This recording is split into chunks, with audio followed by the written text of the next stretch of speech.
Today I bring to you a couple of different stories from the Darknet, the dark web, the deep web, whatever you would like to call the various sources of the darkness of the internet.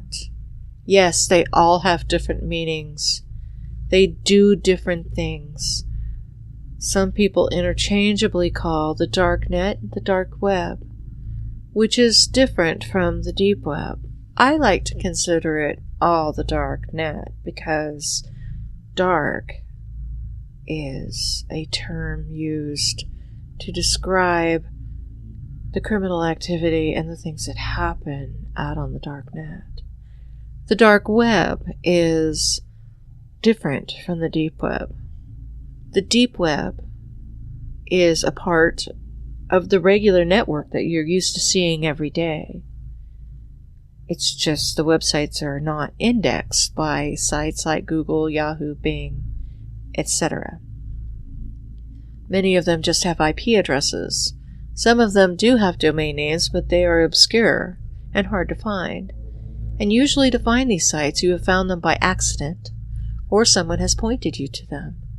They include various porn sites, illegal porn sites, classified ads selling usually some sort of activity that they don't want to be found with a search engine. Think of it that way. But they're out there on the web. Imagine that you get a message in your messenger from somebody and it's a virus and you click on it and it brings you to some random website with a hidden page that is not found anywhere else. That could be considered the deep web. Usually, activity that is criminal activity is found in these places, which includes hacking, impersonation, buying illegal contents, pornography, you name it. Then there is the actual dark web, which is a completely different beast. The dark web is used for different purposes.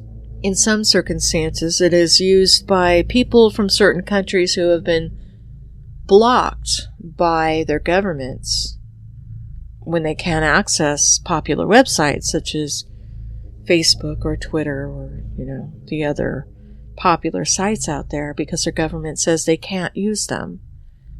So these companies, like Facebook, have their own version of a dark web website where these people can get in through a back door on their own network and access places like Facebook. What they're doing is they're using a router. Well, I'm not going to get into the technical details with you. The reason why people do it is because they want to hide. That's why they want to use it. So whether it's people in exile under tyranny that are using it for reasons because their country doesn't allow them to, or because it's someone breaking the law who is buying up college school papers or drugs or weapons, or maybe they're doing something a little more mischievous. We've all heard about the red rooms and child abductions and adult abductions and all of the creepy weirdness that happens on these dark web videos and chat rooms. Are they real? Yes, there has been instances where people have been arrested for abuse of children and kidnapping people and doing drugs, selling weapons. That is correct. So it has a dual purpose, but you can find a lot of those things on the deep web. You can find those things being sold on Facebook by criminals on Facebook. My suspicion is that all of these people that can't be caught on Facebook, that continue to spread viruses and continue to access it and do not get banned, are probably accessing Facebook through what I call the back door, where they don't delete these people if they're from a certain country, or if you can provide information that you have changed your gender, or you might get bullied by somebody. Facebook will hide your account so that people do not know who you are, so you cannot be bullied, etc.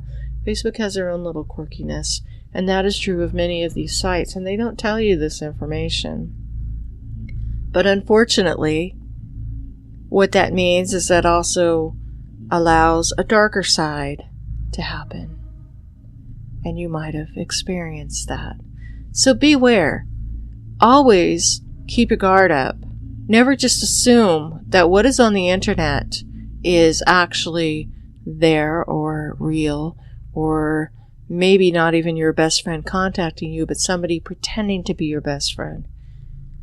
Because these people are sneaky and they want to steal your money and do whatever else they want to do. So be careful out there. Don't just give your information to others. Don't answer those questions of, hey, what is your mom's maiden name? What is your phone number when you were growing up?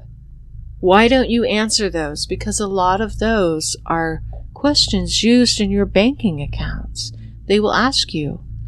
These are your security questions. If you ever lose your account, use these security questions to get into your account. What is your mother's maiden name? What is your dad's middle name? What was your first car? What street did you grow up on? Those are common questions asked by banking institutions and other places if you forget your password. So if you were blindly just putting them out there on Twitter and Facebook, everybody knows them. What a concept, right? Do what I do. Give them the wrong answers in your banking account and remember what answers you give them. So just be careful out there. Don't talk to just anybody. I don't even use Messenger anymore because of all of the links that are sent out that involve hacking and fake accounts taking over other people's accounts and creating new accounts. I don't even use Messenger anymore. Usually it's some guy from Nigeria who pretends like he's a army dude from Texas trying to get me to send him money so he can send me a plane ticket to come out to marry him or something weird like that. And all they're doing are just ripping off desperate women who think they're sending money to some guy who has a hots for them. That's what I assume. I don't know. I toy with them for a little while and play games and make them mad at me, and they start swearing and screaming at me. It's always funny. But it is what it is. So don't give anybody any private information on the internet, and stop filling out those stupid forms on your social media accounts that ask you all kinds of ridiculous questions that are private and nobody else should know. Keep your mother's middle name to yourself. Keep her maiden name to yourself. Keep your father's middle name to yourself. Keep your street that you grew up on to yourself. Don't let anybody know any of this information, and it will keep you safer in the long run. Now on to today's stories. These may or may not be true.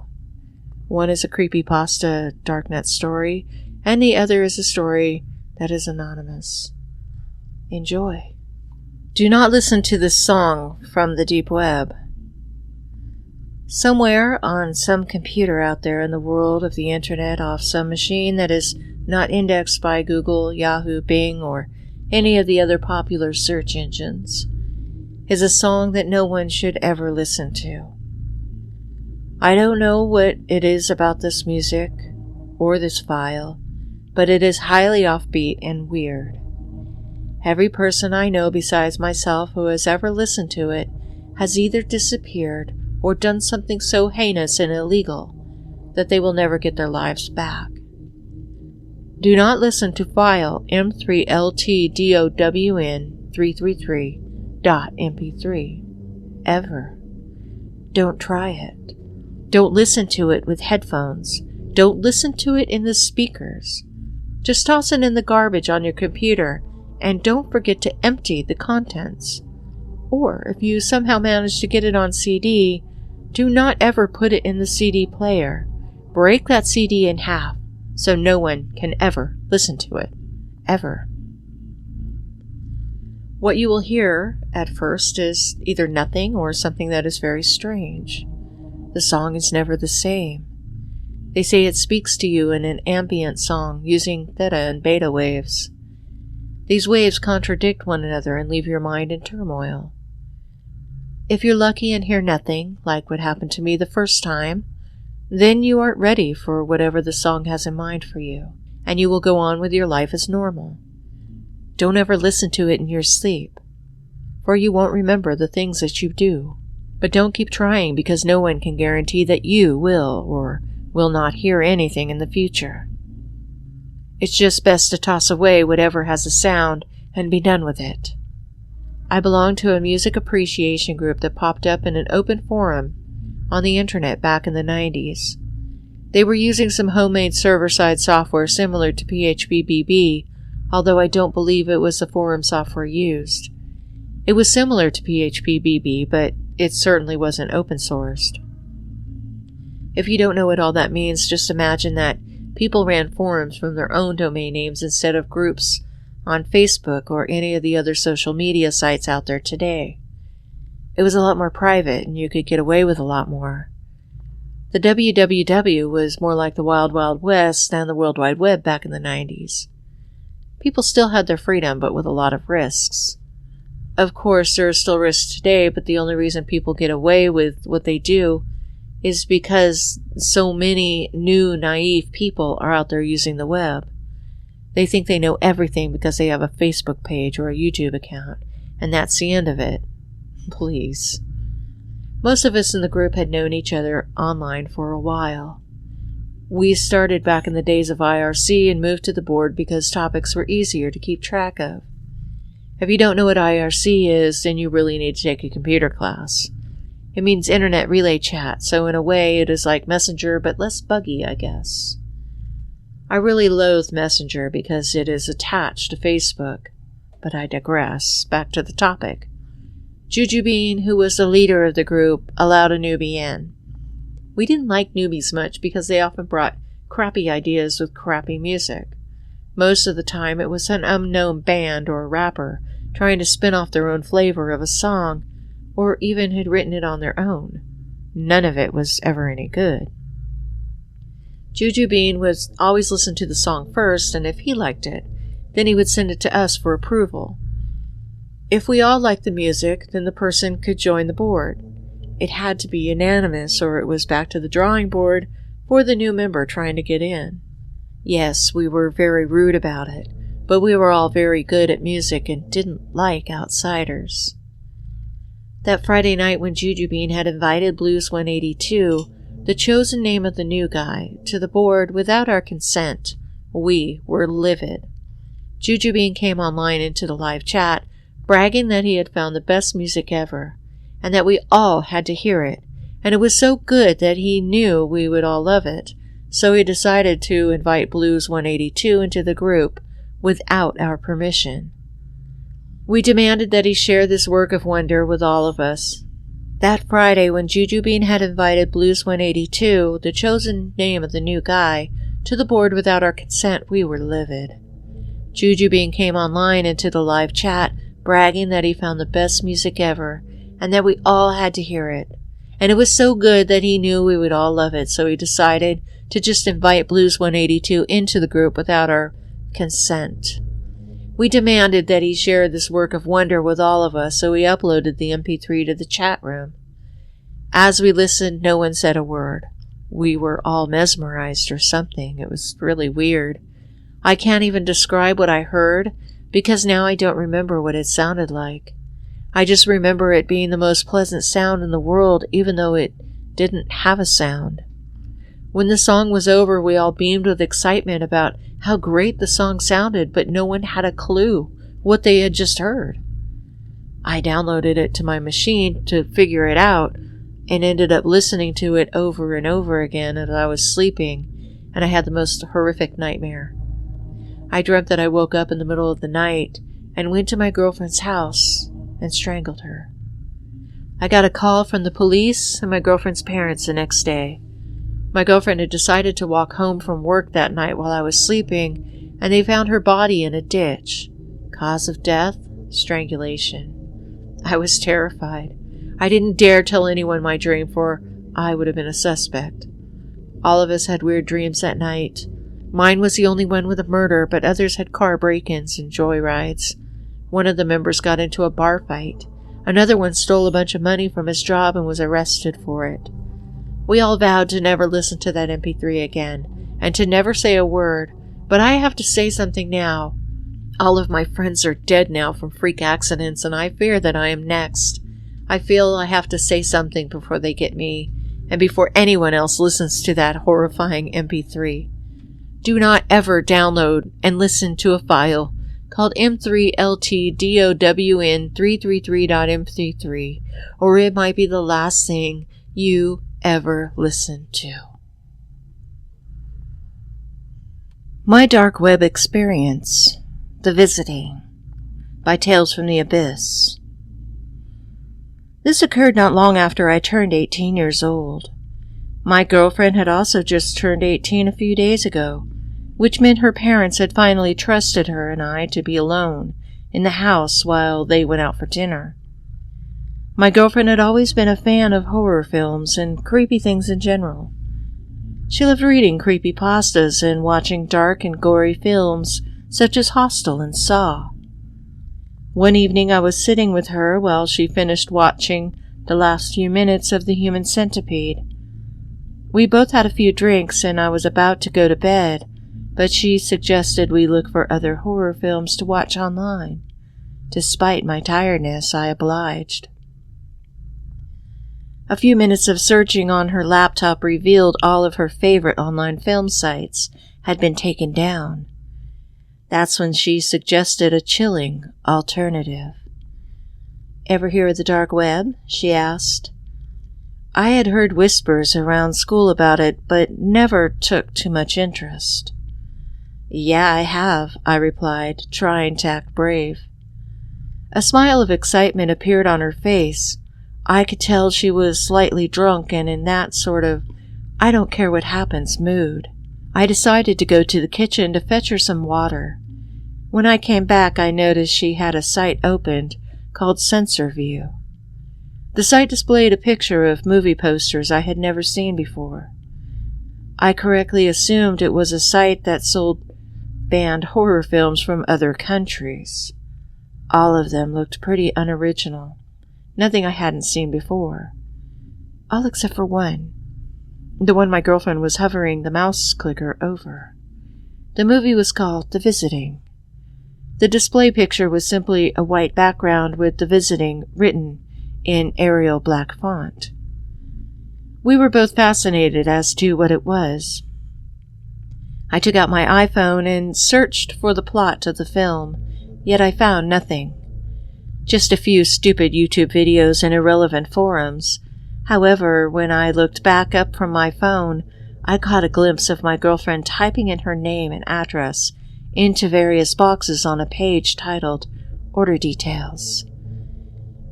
Before, to my horror, she clicked the submit button. I was caught in a state of anger and shock. I manically shouted at her, explaining how dangerous it was dispersing her personal details in such a messed up place as the dark web. I could see my attempts to correct her were futile, as the alcohol was hitting her hard and she was not paying attention whatsoever. Frustrated, I went to bed, deciding to discuss it with her in the morning. The next morning she seemed to have little regret over her actions. She spent the morning explaining how she was curious and she was in no danger. She even commented that the experience would be fun. However, I wasn't convinced. She told me not to tell her parents, fearing they would not trust her to be alone in the house again. I promised not to say anything and headed back home. 3 days later, I was visiting her house again. Her parents had gone to meet with some friends from work for a drink, and we were watching The Exorcist on DVD. During a particularly non-eventful part of the film, my girlfriend began joking about how horrified I looked a few days ago when we were discussing the dark web. She said she had only received a fairly professional-looking email confirming the order and nothing else. I began to yield to her argument. Perhaps I was overreacting. It was merely seconds after our conversation finished that an aggressive knock came from the door.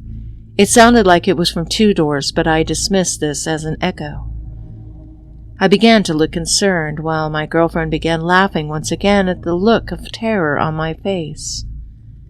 I put on a fake smile as I walked towards the door. It erased clean from my face when I saw who stood outside. A tall, stocky man wearing a ski mask and dark clothes stood at the front door wielding a hammer. I was about to call out to my girlfriend to call the police when a blood-curdling scream echoed through the house.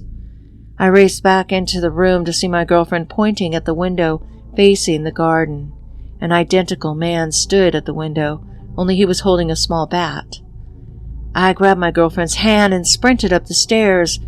We hid in the master bedroom while I called the police on my mobile, who told me they would be there as soon as possible. As I finished the call, I heard one of the doors smash and loud, rapid footsteps heading up the stairs. They were in the house. Without thinking, I pushed the window open and told my girlfriend to jump, run, and not to look back. She jumped and landed safely onto the grassy garden below. I was about to follow, but I hesitated, wondering if I could put up a fight and in doing so allow my girlfriend more time to escape. It was then I heard a deep, aggressive voice just outside the room. The man shouted something in a foreign language, whilst I heard laughs from 2 other men outside. All bravery evaporated and I jumped, landing harshly on my ankle. The adrenaline racing around my body allowed me to power through the pain, and I eventually caught up to my girlfriend. We were running for what seemed like hours, but in reality was most likely 10 minutes. We ended up next to the local park, a safe distance away from the house.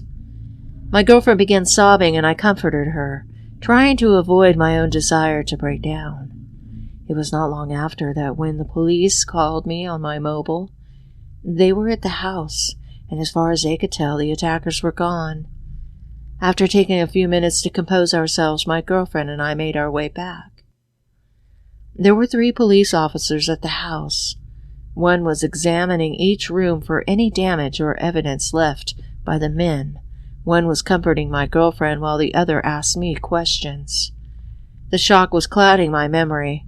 I was only able to tell them a few details about their clothing and the fact that they spoke in an Eastern European language. My girlfriend handed over her phone and computer for the police to investigate, and they left. They advised us to tell the homeowners of the situation, locked up, and suggested that everyone spend the rest of the evening with friends or a relative. So we both spent the night at my parents' house while my girlfriend's parents stayed with friends. I remember my girlfriend crying over the phone while telling them about the situation. They were furious. A few days later, the police visited my girlfriend. It was by luck that I was at her house that afternoon. Their investigations had led them to some disturbing findings. It turned out the visiting was a nickname locals in a small Polish town gave to a number of brutal murders that occurred in the 90s in the local area. The murders were committed by an unknown gang and were initially dismissed as home invasions gone wrong. All the victims were bludgeoned to death in their homes, although nothing of value was taken from the house. It was only 2 years after the murders began that a family survived an attack by the gang. The husband was able to give the Polish police a few details of the attackers, but all that he revealed was that they wore ski masks, wielded blunt objects, and one had a video camera. However, the crucial evidence was that one of the attackers had dropped a backpack containing 1 blank videotape and 3 other tapes with content on them. The 3 tapes showed the horrific murders of the other victims of the attackers. The police came to a shocking conclusion that these men were creating snuff films to be sold to whatever sickos paid enough for them. A nationwide manhunt began, but after a few years of investigation, nothing was found. I remember feeling incredibly cold as the police told me their findings.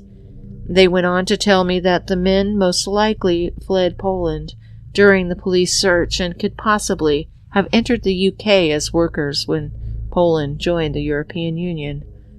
The only thing they knew for certain was that these men were operating once again, decades after their last murder, and they were using the dark web as a way of deciding on their next victims. The police told my girlfriend's family to move in with a relative while the investigation was going on. It was not long after that when my girlfriend broke up with me by her parents' wishes. I assumed her parents suspected me of forcing her into using the dark web. My girlfriend discovered later that various documents containing her information had been taken from the house. I'm not allowed to see her, but our parents still speak. From what they tell me, her mental state has become incredibly fragile. It broke my heart to hear this. I can safely say the police will never find the attackers using the information I gave, which means they will most likely strike again. I can only hope that the next time they do, it will lead to those bastards ending up behind bars, and not the creation of another tape to add to their collection. Be safe and avoid the dark web.